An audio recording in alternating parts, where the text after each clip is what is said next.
The ref blows a whistle, and the serve is over the net. The passer successfully gets the ball to the setter.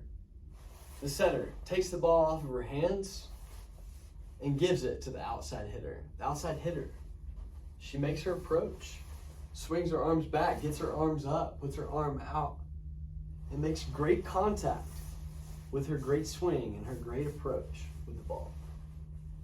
But the crowd gets stiflingly quiet. And you might be wondering, why would the crowd get stiflingly quiet? Why would the crowd react in such a way if the setter made a good set, the passer made a good pass, and if the attacker did everything good on this side of the court? Well, what happened was the opposing blocker blocked the ball, shattering the outside hitter's confidence and going up 1-0 to begin the game. Today we're going to talk about how to become an effective attacker, how to become an effective hitter in the sport of volleyball.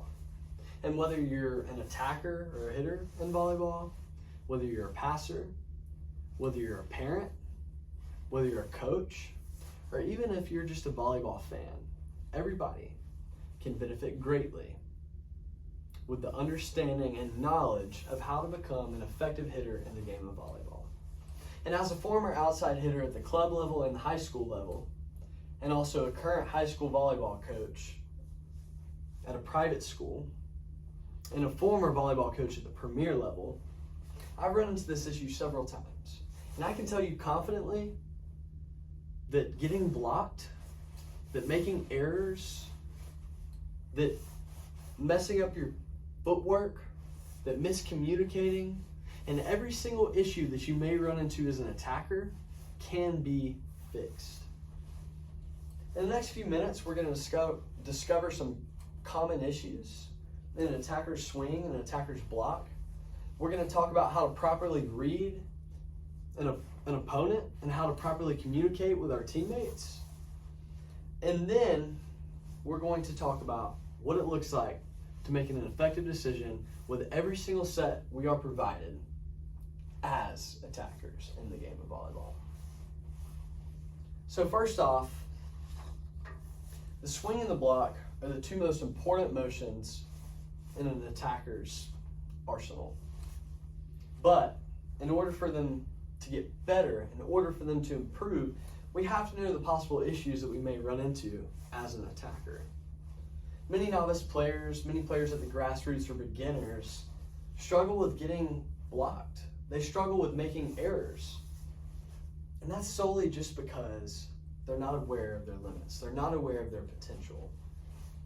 And I can tell you that spending time working on your proper swing, spending time on working on your approach, spending time on listening to your coaches and your trainers can help you grow and help you reach your potential. But that's not the biggest issue that I run into. The biggest issue that I run into isn't mechanical. The biggest issue that I don't run into isn't all about motion. The biggest issue that I run into is all about timing. Dustin Watton, he's a pro USA volleyball player. He actually plays for Team USA in the Olympics, and he's a big volleyball trainer online, and he goes and travels to colleges all throughout the United States. He says in his blog, No Easy Buckets, that volleyball is all about timing. At every single level, every single position, volleyball is all about timing. And every volleyball attacker is unique. Every volleyball attacker has different strengths. So trying multiple approaches is not a bad thing.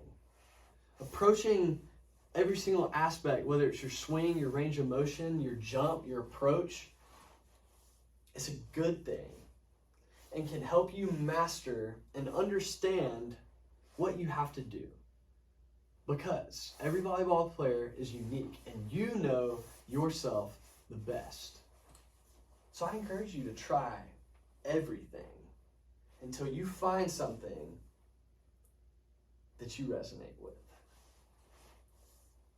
So next, this point actually has a lot to do with what we just discussed is how we communicate. It's how we read our opponents. And if the attacker can't properly read their opponent, if the attacker can't properly communicate with their teammates, then range, timing, motion, those kind of things, they don't matter. Because if we can't communicate, if we can't read and understand our opponents, then we'll fail every single time as coaches, as volleyball players. We'll fail every single time. One of the biggest reasons teams struggle is due to lack of communication. And this isn't just, once again, this isn't just at the beginner level, it's also at higher level teams as well. Because without communication, there's no game. There's no purpose for the game. Rachel Mansky, she wrote an article for USA Volleyball. She explains that communication is a part of every aspect of the game of volleyball. And there's 3 points to effective communication.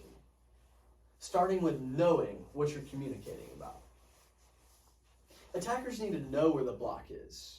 They need to know where it's coming from. They need to know what the opposing passers are doing. And they need to know where the holes are so that they know what kind of decision to make. This needs to be communicated by the coaches, by the bench, by the passers, and the setter, and also by themselves to their teammates and their coaches. The next point is to speak a common language, and the final point is to speak quickly and specifically. In volleyball, it's a very loud environment. Timeouts are really quickly, and you only get a couple a game. So coaches need to communicate effectively. Attackers need to communicate effectively. Teammates need to communicate effectively by speaking in a common language, by speaking quickly and specifically, and by understanding and knowing what they're speaking about in order to achieve the goal of putting the ball down play by play without getting blocked and without making errors. And attackers lastly have to make effective decisions. And just like this last point, referring to that first point, if you don't do those last 2 points, this third point doesn't matter at all. We just talked about how to communicate, and we just talked about timing, but decision making depends on communication and timing. And to make good decisions, coaches and players have to come up with some sort of mentality. And I developed the mentality, it's called the 0-0 mentality. And what we did in my years as a coach and also my years as a player is we focused on the next play. We had confidence as players. And my players have confidence in their decisions. Instead of worrying so much about the previous plays, we have to realize that our next play is the most important play. That our next game is the most important game. That our next set to us is the most important set. Because nothing in the past in volleyball matters. And that's where timing comes in. That's where communication comes in. To make a good decision as a volleyball attacker, you first have to believe that you're going to make a good decision. From playing and coaching many games, I've realized that if attackers just focus on the past, there's no way that they're going to succeed in the future. But if attackers go in with that 0-0 mindset and give every single bit of effort that they have, and have confidence in their setter, have confidence in their passers and their coaches and their team, they will make great and effective decisions. So, in the past few minutes, we walked through a few different steps of how to become an effective attacker. We discussed common issues with an attacker's block and attacker's swing. We talked about how to read and communicate an opponent's attack and defense.